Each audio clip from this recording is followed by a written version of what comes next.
Ivory കോസ്റ്റിനെ സംബന്ധിച്ച് തന്നെ പറഞ്ഞു വരാം. ഐവറി കോസ്റ്റ് വലിയൊരു പ്രതിഭാധാരാളിത്തമുള്ള ഒരുപക്ഷെ 2006 ലോകകപ്പിലൊക്കെ നമുക്ക് ജർമ്മൻ ലോകകപ്പിലാണ് ഞാനൊക്കെ ആദ്യമായിട്ട് ലോകകപ്പ് കാണുന്നതെന്നാണ് ഈ ജർമ്മൻ ലോകകപ്പ്.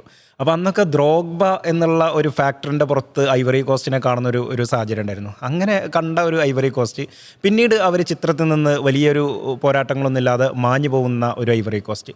പക്ഷേ പിന്നീട് 2023 അവർ എംഎസ്ഫ ആണ് ഇവരുടെ കോച്ച്. ഇപ്പോൾ അദ്ദേഹത്തിൻ്റെ കീഴിൽ അവർ ആഫ്രിക്കൻ നേഷൻസ് കപ്പ് കിരീടമുയർത്തുന്നുണ്ട്.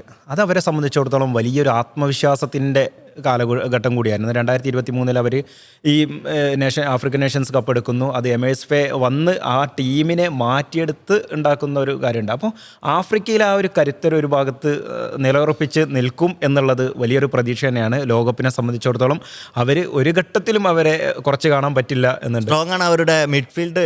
ഫഫാനെ അതേപോലെ കെസെ പോലുള്ള യൂറോപ്യൻ ലീഗുകളിൽ കളിക്കുന്ന മികച്ച പ്ലേയേഴ്സ് അവർക്ക് മിഡ്ഫീൽഡ്. അമാദ് ദിയാലോ ഉൾപ്പെടെയുള്ളവരൊക്കെ ഉണ്ട്.